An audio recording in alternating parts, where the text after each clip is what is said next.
Steve Davis, welcome to Forces Sport. We interview a lot of people around the Forces sporting world, but you're the first I feel like this is a public information announcement more than an interview, but if you could just sort of introduce yourself, your involvement with winter sport across the Army and the UK Armed Forces, and just let us know who you are. Sure, so Lieutenant Colonel retired Steve Davis. I'm Secretary of Army Winter Sports, and alongside that I look after the UK Armed Forces Winter Sports as their Secretary as well. So quite a large portfolio. Now, we managed to squeeze in an Inter-Services Snow Sports Championships in Meribel in 2020 before anyone really knew about coronavirus and before any lockdown was imposed. But last year was cancelled for obvious reasons. There's a lot of questions still. We're only a month out from Meribel this year. Headline, really, what's the headline from the UK Armed Forces Winter Sports Board about what's going on and where we are currently with the situation? Okay, so currently we are planning for success, and we have been all season across all disciplines, both at UCAF level and across all three services in winter sports. But of course, the recent restrictions imposed upon us in France have just meant that we are in the lap of the gods. We are planning to go ahead as normal and over the same dates. Now, we appreciate that the three services have had to cancel some of their activities, more for some than others, but there has been a lot of time on snow from the RAF, across the Navy and in some of the Army disciplines at corps level. So activity can go ahead. It's just predicated on whether or not the French lift restrictions hopefully next week. And do you have any inside track on whether the French will make that decision, or is there due a decision? I mean, is that something that's in the pipeline, or are we just, like you say, waiting to hear from them? I don't have an inside track, although I am in contact with the French embassy almost on a daily basis, asking for snippets of information. We've got good contacts in resorts. We've got good contacts across the board, and it's really just keeping our eyes and ears open in the press, on the news, and seeing what we can glean from the defence sections in Paris. It's such a big thing in the Forces sporting calendar, one of the major events. Is there a contingency plan if this one can't go ahead? Is there any wiggle room? I'd like to say yes. However, we are focusing purely at the moment on the dates that we have set for Meribel. We are tentatively asking questions of Meribel if we can slip, if the restrictions aren't lifted, if we can slip possibly into March. I think there's a 1 week window, and it's the last week of March before the schools go back or break up for half term. So, and again, we don't know the answer to that, and we're in the lap of the Meribel gods, I suppose. Is there a danger with, danger is probably too strong a word, but is there a worry or a concern that should Meribel go ahead, those athletes who haven't been able to train like they normally would or compete like they normally would be thrown into a very highly, and having been there, very highly competitive situation? How are you? So you've said that people have had time on snow, but will that not be a worry or concern when you get to Meribel if you do? Yeah, absolutely. It is one of our major risk factors. But what we've got good technical directors, technical delegates. We've got chief of race that are hugely experienced in these activities and these competitions. So we're currently working with all three services to lay on some training camps, some additional time on snow.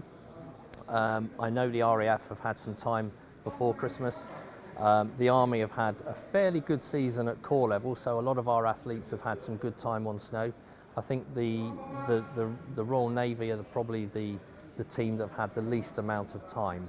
So at the moment we're working up training camps with all disciplines, some combined, some isolation, to give them additional time. We will then factor in the time on snow, the levels of ability by the time we get to Meribel, and then we will adjust the tracks and the courses accordingly. Maybe start them slightly lower down the hill. The levels of difficulty we can adjust, and we can work with the ESF to set up a course that is both safe but competitive to the standard of the athlete and the amount of training that they've had. I'm not saying there's been a lot of sort of comment on social media when you've made your various announcements about things being cancelled or things going ahead. And people are like, oh, come to Spain, there's no restrictions. You know, you said the RAF, I know that they go to Saalbach for their Alpine Championships. You know, a lot of people are like, oh, you know, you can just move, but it's really not that easy, is it? First of all, the relationship you've got with Meribel in knowing that it works and that it can host a tournament of this size, but also the fact that you can't put something like this together in a matter of days at somewhere that you don't know. And that, absolutely, it's not just a case of can we lift up this model and just move it somewhere else. It just doesn't work that way. There are some, I mean, the thing with Meribel, we have 3 disciplines in one venue, and there are very few resorts across Europe, excuse me, that can cope with snowboard, telemark, and alpine in the same resort. And I know that we've got a group of, we've got a team that have been out looking at options, and there is probably only 3 venues: Tignes, Val d'Isère, and Meribel. They're the only 3 areas that I think can take this level of competition. You have to think about the homologation of the slopes. You know, what type of slope and track are you racing on? Same with in the snow park. You know, the levels of difficulty and the size and the scope of the obstacles. So no, it's not a case of just find somewhere with snow and go and have a competition. It doesn't work that way. What are the benefits then for people in the Army, the Navy and the Air Force that this competition goes ahead? Because some might say, well, it's just a tournament, why not scrap it this year? Why should it go ahead? Well, at the end of the day, we lost 2021. To have 2 seasons out, from an athlete's perspective, the skill fade is huge. You know, it is a little bit like riding a bike, but you've still got to hone in those top level skills. From an officials and coaching perspective, we lose a lot of muscle memory in terms of time lost in organising and facilitating and managing an event.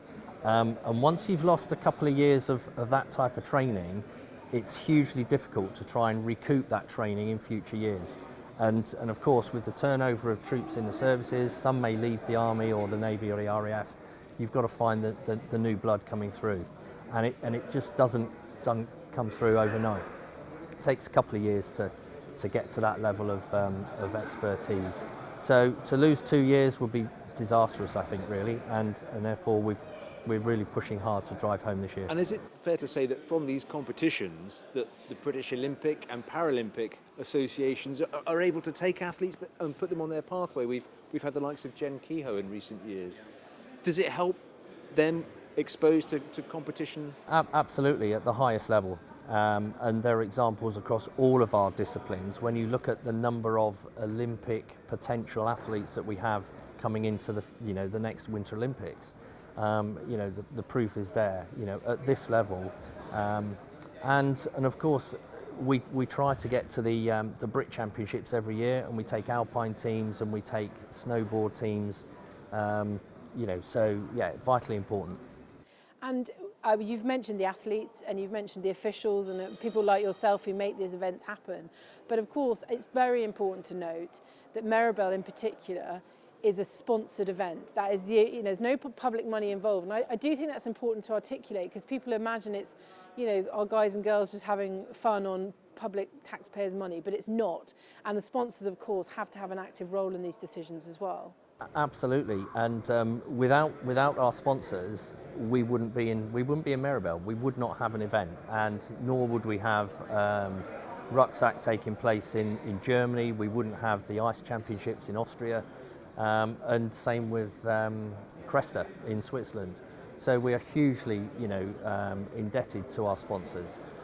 Huge amounts of funds. And of course, the sponsors come over to Meribel to watch the events, engage with the athletes, and see exactly where their money goes and see the benefits that we get from their support. Without them, we would not be able to function. For those listening for the first time, we must say that Rucksack is the biathlon element. It's when you ski and shoot, isn't it?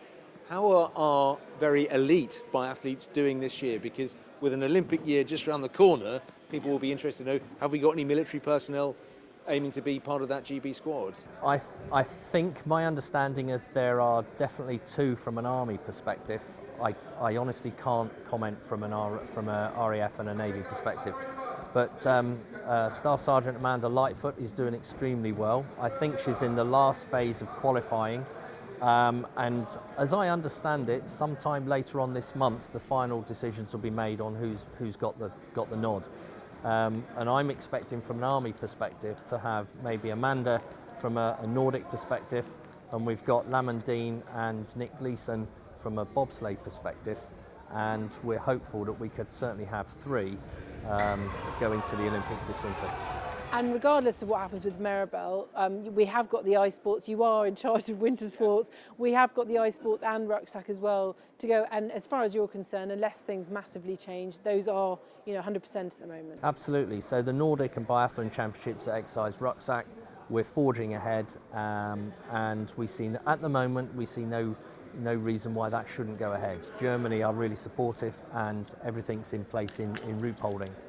The Ice Championships are taking place at the end of February and the first week in March at Eagles.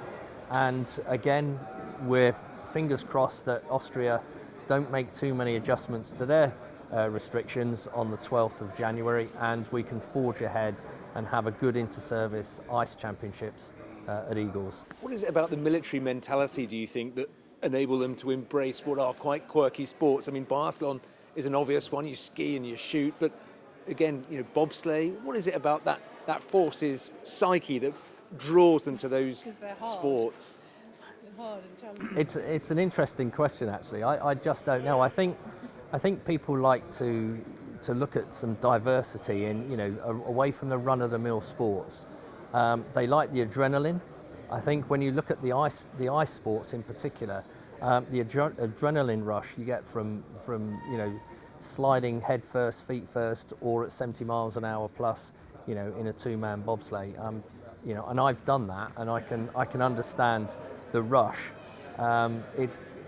Some people just want to do something different, and with the array of sports and disciplines that we have within the winter sports portfolio, there's opportunity there for anybody to do anything.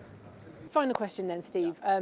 Interesting situation next year. Meribel being as good as you've explained it to be, it's going to be used for an international event next year, and that's throwing the UK Armed Forces competition into having to make a different decision. Just explain to us what the situation is next year and what's changed. Sure. So next year, Meribel are hosting a World Cup event, and that World Cup event is going to take place at the very time that we're due to take the inter-services to Meribel. So we are currently looking at a number of options across Europe. We have investigated locations in Austria, further in areas of France. But as I mentioned earlier, to have all three disciplines in one venue is really difficult. There's not many resorts that can cater for that. So we've got a team doing a few recces prior to this year's event. They'll be going out to Tignes, Val d'Isère, and discussing further options with Meribel. And then we'll make a decision, hopefully, at this year's championships, where next year's event will take place. If it is in Meribel, then it is likely to be later in the season, which means there will be a bit of a disconnect between the service championships and then coming back for the inter-services. Not ideal, but if we have to, we have to. But as I say, we'll make a final decision, hopefully this year at the inter-services, and it'll be probably at one of those three locations. Well, listen, thank you so much for clarifying, Meribel. If not for anyone else, definitely for me. It's nice to know that you're holding firm. I think that's the way you've been describing it, because it would be sad to miss 2 years of it all. And I suppose if there's a small chance that it can happen, even if it's slightly different, then you guys are all for that, and I'm sure the athletes feel the same. Steve, thank you so much. Hopefully see you in 3 weeks. Yes, Fingers crossed. indeed. And thank you for joining us on Force of Sport. No, thank you. It's my pleasure.